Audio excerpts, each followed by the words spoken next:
If you're looking for a realistic video, breaking down the stages of a fat loss phase from someone who's been there and done it, you're in the right place. There's a lot of videos on fat loss, but how many videos on YouTube have you seen breaking down weight loss into small, easy to understand, manageable chunks that can help you plan for your first fat loss phase? Not many. I kind of feel like us guys have been neglected, so that's where I come in. The first step: commitment. To lose weight, you actually have to want to lose the weight, because if not, how can you possibly expect to stick to this process, this lifestyle change, and this plan for any significant period of time if it's not something that you wanted to do in the first place? You should want to make the change of living a better and healthier life. Don't cheat yourself out of that, because you deserve better. If you were somebody like me who found it hard to want to lose the weight in the first place, one thing that helped me was picturing myself living a normal life, not being out of breath trying to tie my own shoelaces, not becoming out of breath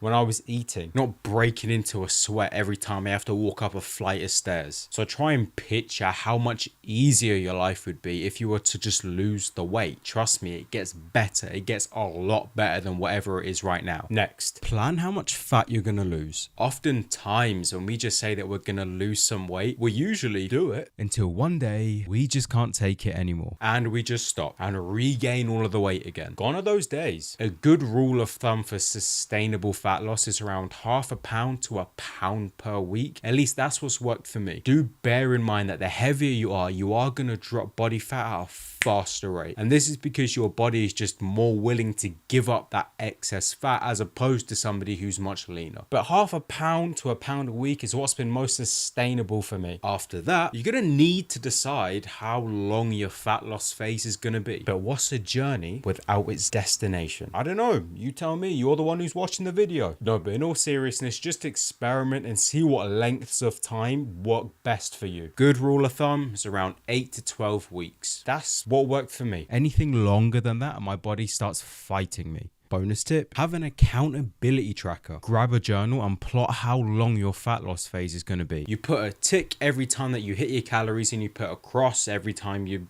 go over them. This is a great objective way of tracking your process, and it is an amazing way of holding yourself accountable. And depending on how many ticks and crosses you have, it can indicate whether you need to make a change to your approach or your plan. Next, I found this one so hard when I was trying to lose weight. Grab a pen and a piece of paper, imagine an imaginary piece of paper, and write down a list of all of your trigger foods, and do yourself a favor by getting them out of the house. So out of sight, out of mind. Trigger foods are foods that when you eat them, you just can't stop, and oftentimes lead into an all-out binge fest. When I do get my trigger foods out of the house, I don't even really think about them or crave them because I don't have access to them in the first place. But join me for part 2 next week. And in the meantime, you can watch